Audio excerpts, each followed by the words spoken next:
Okay, it's the first NBA in-season tournament games. Nangyari po yan kanina at pag-uusapan po natin yan. Pag-usapan natin yung pinanood ko na game. Pinanood ko pong game, yung Memphis versus Portland, napakaganda. At saka yung Golden State Warriors game na may medyo controversial po yung last shots ni Stephen Curry. Pag-usapan po natin and let's do a recap. Pero bago yan, syempre, please share, like, and comment at like what I said, we're gonna be doing NBA recaps every day as much as we can. Sa mga hindi po nakanood ng laban, dito po yung show ninyo.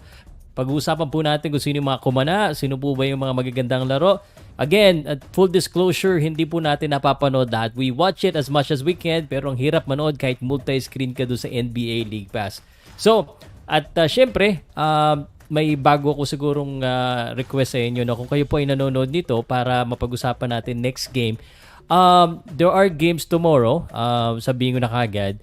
And sabihin nyo sa akin kung alin game po ang ifo-focus ko. So tomorrow's game, medyo magiging bias ako dito ng konti, but I'm gonna watch other games. Pwede naman dalawa kaya. So Phoenix, Philadelphia, Atlanta, New Orleans, Charlotte, Indiana, Los Angeles, Orlando, Sacramento, Houston, Utah, Minnesota, Boston, Brooklyn, Chicago, Denver.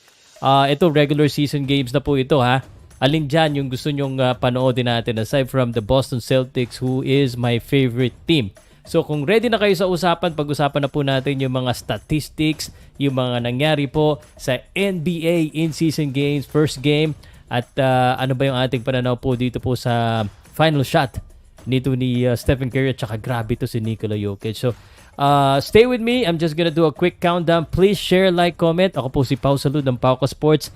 Usapang basketball tayo, NBA recap in the afternoon here in the Philippines. Magandang tanghali po. Shoutout ako pag-balik ko. Thank you. The views and opinions expressed on this content is for entertainment and educational purposes only. The individual views of the guests are their own and does not reflect the channel's opinion. We respect everyone's opinions and comments, however we ask everyone to be respectful and understanding to each other. Let's have a healthy conversation to promote the sports we all love.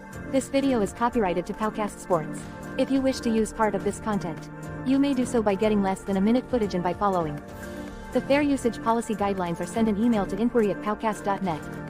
Don't forget to subscribe and hit the notification bell. Thank you.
Powcast Sports. If you're new here, don't forget to subscribe and hit the notification bell.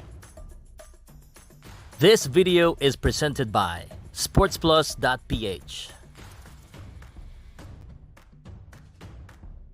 Okay, so magandang tanghali po sa inyo lahat. Ako po ulit si Pau Salud ng Powcast Sports at hindi lang pang boxing, pang basketball din. So every day I get to watch the NBA. Ngayon sinusulit ko talaga yung NBA League Pass ko. Kasi last year hindi ko talaga masulit dahil hindi ako makapanood ng basketball. Kasi na-focus ako sa boxing lang. Ngayon we're focusing on both boxing and basketball.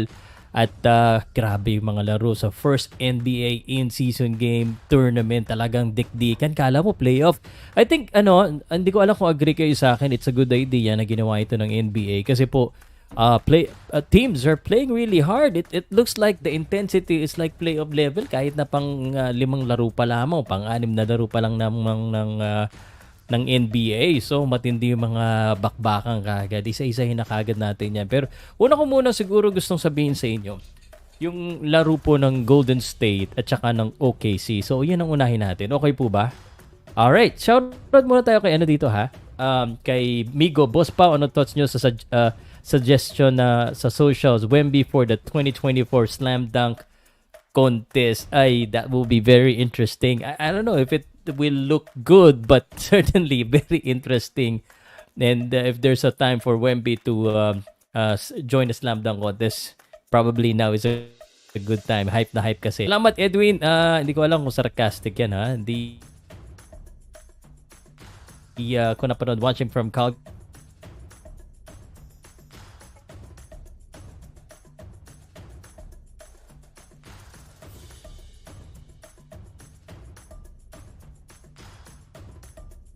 And very good game. Stephen Curry, of course, obviously still had a very good game. Shot Holmgren as well. So titingnan po natin yung stats. Again, more on the stats and also the feedback po yung ating pinapakita dito. So yung mga analysis, siyempre hindi naman tayo masyado ganun pakagaling, but I will tell you this, I'm still trying to find the right rhythm. Ang problema sa akin, minsan I try to watch everything at the same time. Now, mahirap mag-aral ng analysis.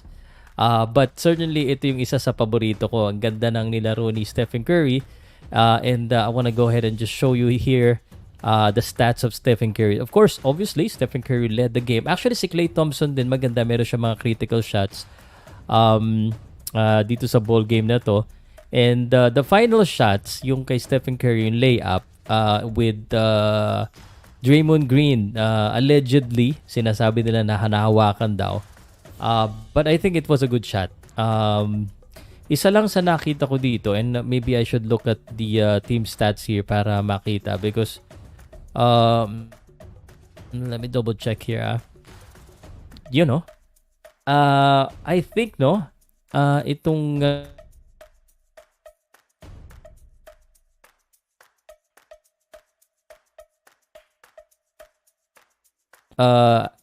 Golden State Warriors signal. Nawala yung signal ko, no?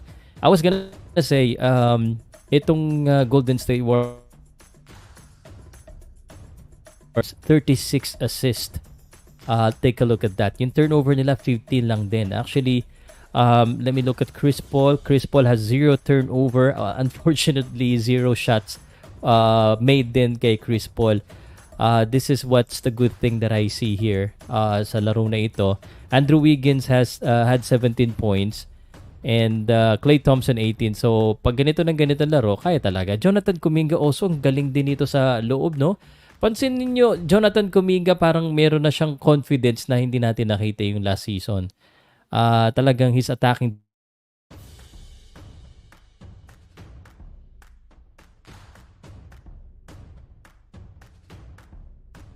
the Golden State Warriors.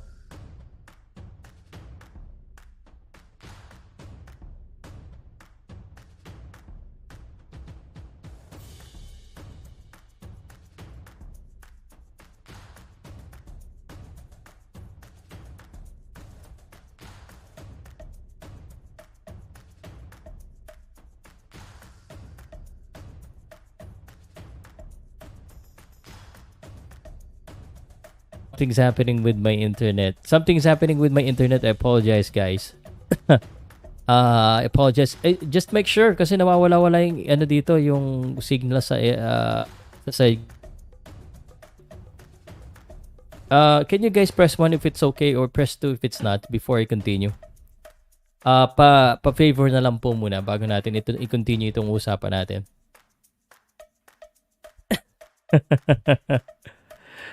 John, bago ko sagutin yan kasi nga medyo nagkakaroon ng issue.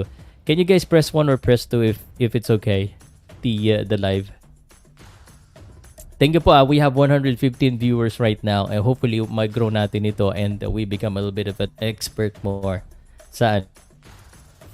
No? So, okay, let's continue. Mukhang okay naman. May mga nag-press 1 So, Jonathan Kuminga actually is I think he's the next good thing for the Golden State Warriors. Si Moses Moody rin, I think he's also I think a good addition. Dario Saric, ito yung sinasabi ko, 20 minutes at 20 points. No? Pero sa Thunders, the one good thing na sobrang enjoy ako, ang ganda ng laro niya, no? Ang ganda ng laro ni Chet Holmgren. Parang ano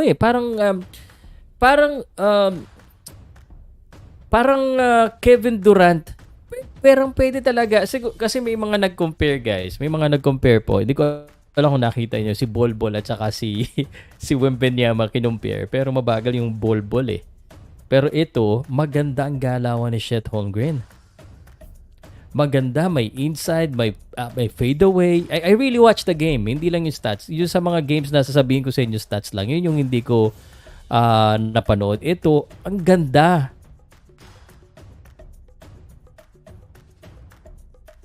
Hindi may injured, but this guy is also someone to watch for this season.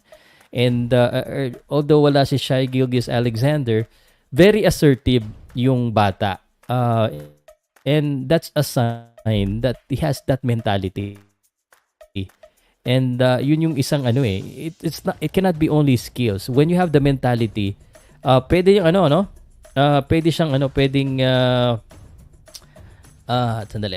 pwede siyang maging superstar. So I think Chet Holmgren has the potential, of course, barring any injury. But yan, here we go. Ang ganda ng laro na to. So 141-139, the Golden State Warriors got their first victory in the in-season tournament. Okay? So 1-0 na po yan. 0-1 naman ang OKC. And to my question, just to get back to it, I think it's good. Well, the referee said it's good. Noong una kasi ni-review pa eh. But I think the final shot was good. So that's 141-139. That's the first game that I want to talk about. So comment muna ako. Are there any comments about this game?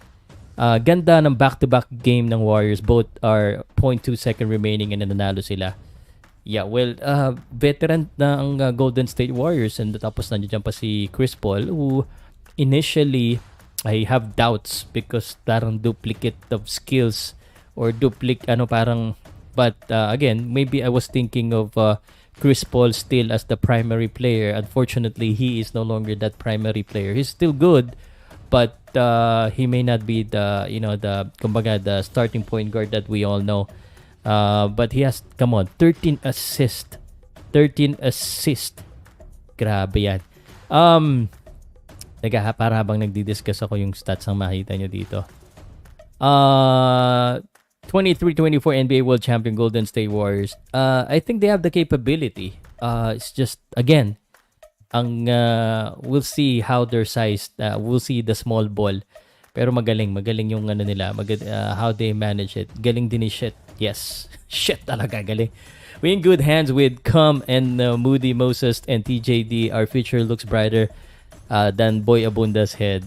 Selectable. Yep. I agree with you. And ito, mga talagang homegrown talent na, when I say homegrown talent, talagang coming off the bench, they're grooming it. So, Josh Giddey, ganda din ang laro. May future ang mga OKC, Giddey, Holmgren, Alexander, big three. Wala si Alexander kanina eh. Shit, making a comeback after he got injured. Player to watch. I agree, bro. Player ng Rocket, baka OKC Thunder. Haha, Josh Giddey yun. Okay. Okay. So, let's move on to the next game. Yung next game natin. Let's go back here. Ito yung tinitingnan ko kasi. So, I wanna talk about this one. The Nuggets and the Mavericks first. 125-114.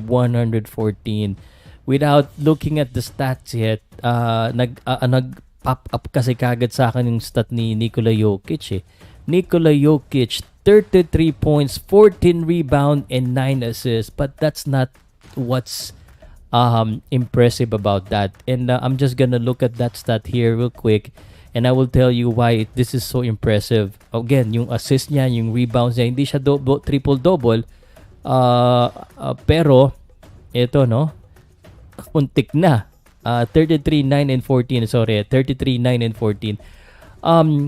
If you look at this, very efficient talaga itong si Nikola Jokic. Nikola Jokic shot 14 out of 16.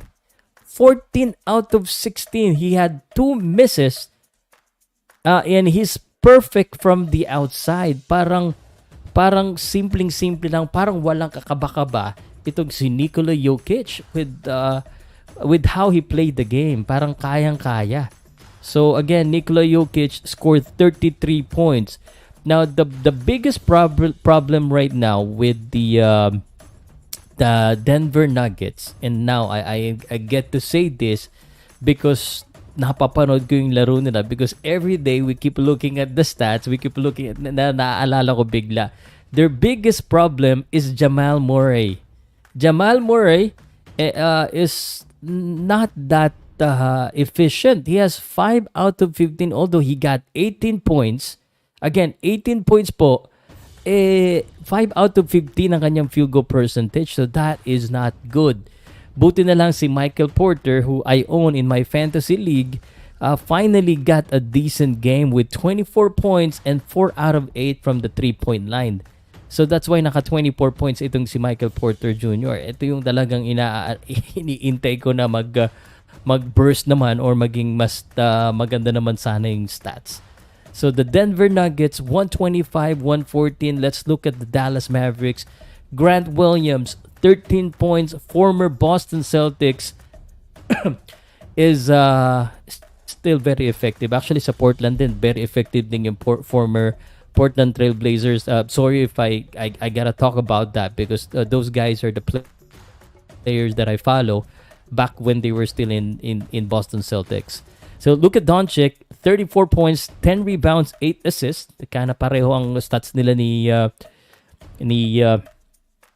Nikola Jokic pero ang pagkakaiba, 11 out of 24 ang shot ni Luka Doncic. So mas efficient po si but he got 6 of 11 3-point shot. But that's not enough to win, and Kyrie Irving 9 out of 15 with 7 assists, 22 points. Hindi naman pangit yung stats na yan, but it's just too much when you have the Nikola Jokic playing the perfect game, almost perfect game. It's not gonna be enough for you to defeat the Denver Nuggets. Iba talaga yung Denver Nuggets. As long as Nikola Jokic stays healthy, then they're gonna be a competitive team, but they have to make sure that the other guys plays well too. Lalo na si Jamal Murray. Siya yung isa sa scoring primary scorer nila. So if pangit ang laro niya, then they will win some games, but with the current NBA teams, ang lalakas na So yun. So 125-114 panalo po ang Dallas Mavericks in their first in-season game tournament. So Kyrie to Dallas lost his confidence and camaraderie on the court. Okay. Sir Pao, tingin ko hanggang regular season lang naman ng Boston kasi todo bigay na naman sila ngayon tapos playoff, pagod na naman. Well, we'll see. But at least makapasok sila sa playoff. Tsaka mas magagaling talaga yung nakatapat nila. Tsaka kontrapelo ng Miami Heat. Robert, the 3 Maverick guy, were getting the rebound. He just ate the alive by Joker. Yes. Jokic 4 straight MVP sana, pero again baka ibigay yan kay Luka naman. Siguro yan itutuloy ang takbo ng laro nila.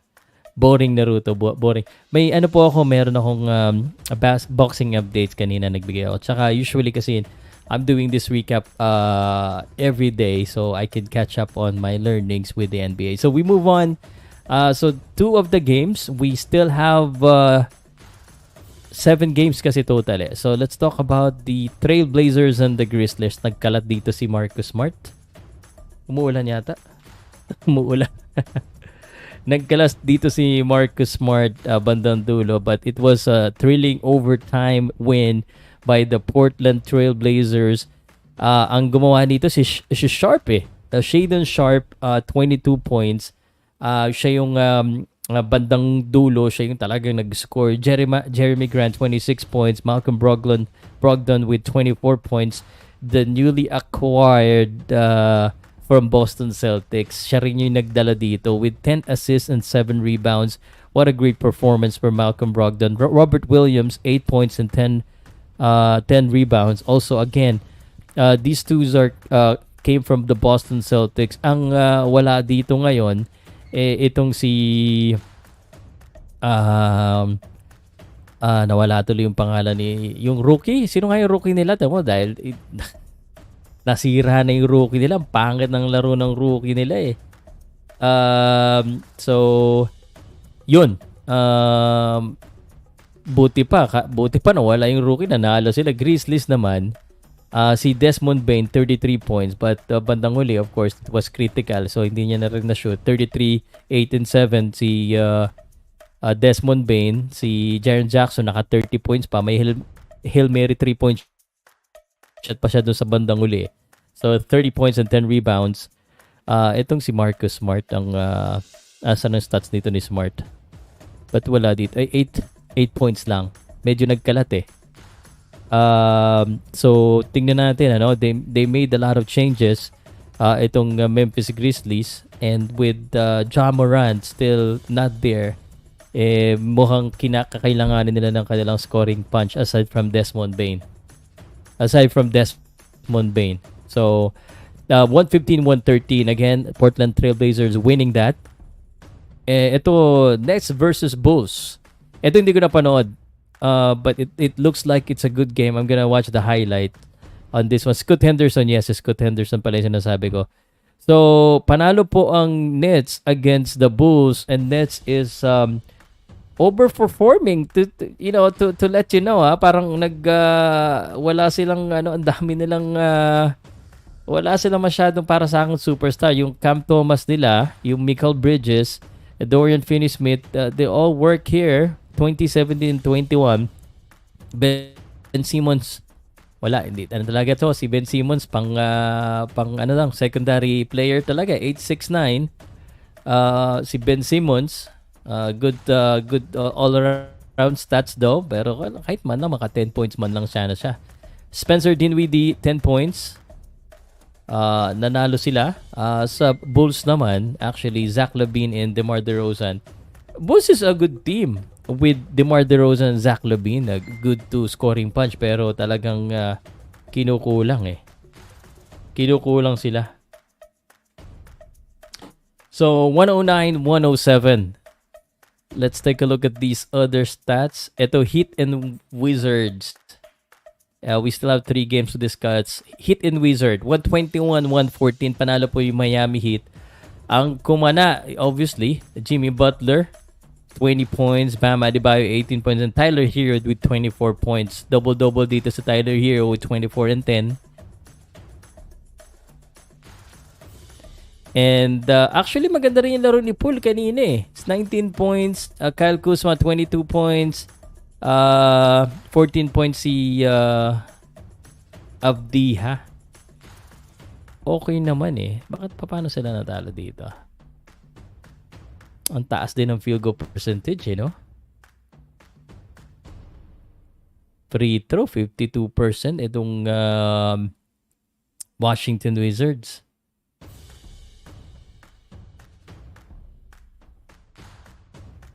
Turnovers, konti nga rin eh, 20.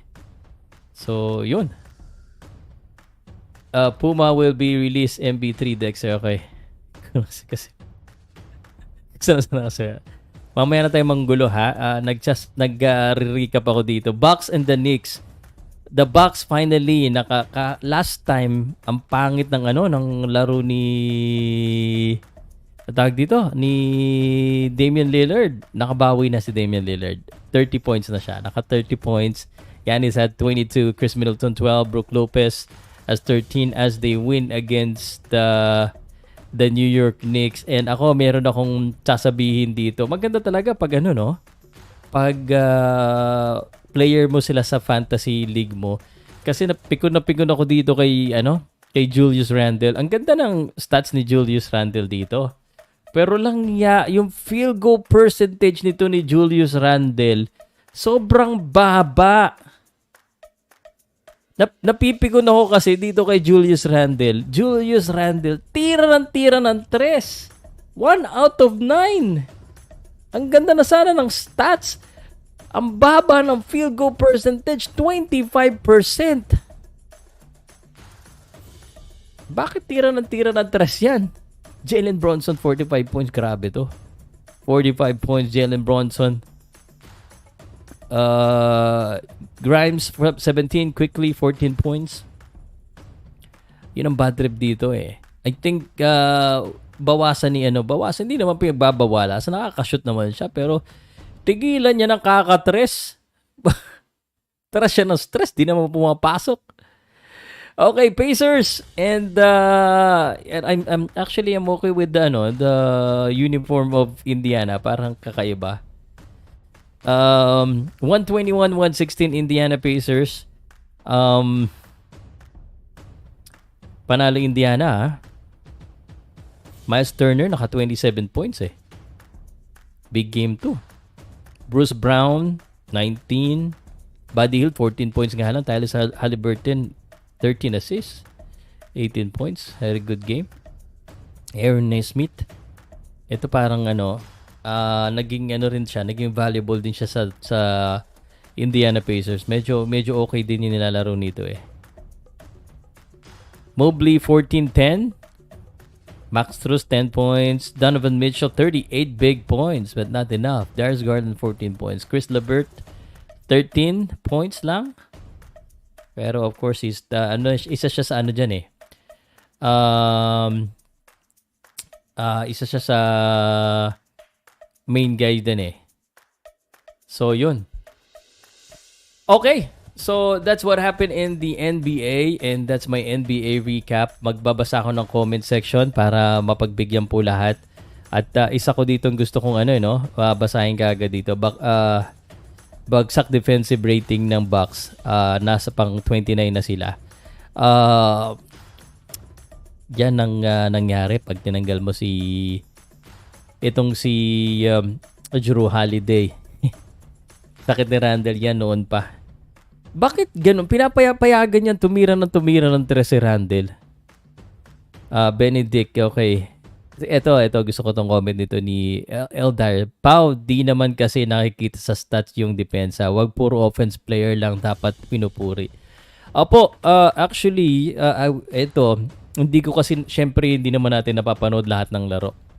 So, ang napanood ko lang laro dito, yung sa Golden State Warriors, na ang ganda ng depensa ni Draymond Green. Yan. So, and then of course, the Portland Trail Blazers and the Memphis Grizzlies, ang ganda rin ng laruan. So, hindi ko talaga mabibigay sa'yo lahat. I'm just trying my best to give you the stats. And also, ginagawa ko to because of yung mga players, yung mga managers na naglalaro ng Fantasy League. So, para ma-share ko yung stats. Okay? So, any questions, guys? Yeah, Andrew Nemhard. Yung steals po ay nakikita sa ayan na. Yan, may defensive stats naman. May blocks at saka may blocks at saka steals naman niya pala. Nagsalita na si Bobby.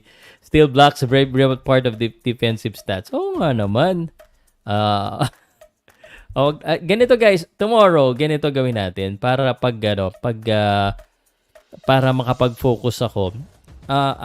Anong laro bukas bago ko tapusin tong aking game recap? Short lang naman, 30 minutes. Magaling talaga si Hero Pau Future. Yan, dito ako tumira. Oo, parang si Raddell, dito ako tumira sa labas. Visit. Anong game tomorrow?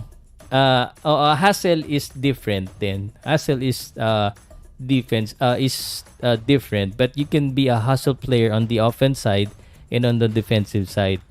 Both po yan pwede. Diaries. Siguro every night pag meron akong basketball topic, come and join me para makapag-usap po tayo. Walang problema po sa opinion ninyo. So tomorrow, please comment po kung ano po yung papanoodin natin. Now, aside from the Boston Celtics game na siguradong papanoodin ko, Boston versus Brooklyn, papanoodin ko yan. So, would you want me to focus on the Phoenix versus Philadelphia, Atlanta versus New Orleans? Kasabay ba siya? Ay, hindi. Wag na pala yun, no? Wag yung Phoenix sa Philadelphia. 1 a.m. pala yun. Atlanta versus New Orleans, Charlotte versus Indiana, Los Angeles versus Orlando, Sacramento versus Houston, Utah versus Minnesota, Boston versus Brooklyn, or Chicago versus Denver Nuggets. But Boston certainly papanoodin natin. Boston na, no? Boston tayo. So, para magkaroon tayo ng in-depth analysis talaga at maano natin. So, Carlo, Lakers, of course. Lakers at saka Boston, sabay natin. Sige, ayun na lang muna. Lakers at saka Boston, ha? Kasi medyo medyo may pagkakaiba yung nila, yung may 1 hour difference eh. Okay. Sabi ni Sergio, boring ka mag-commentator, stop it, stupid idiot. Para mapa-comment kita ng ganyan, I'm sure naapektuhan ka. But you're welcome to watch, you're welcome to skip, brother. No problem.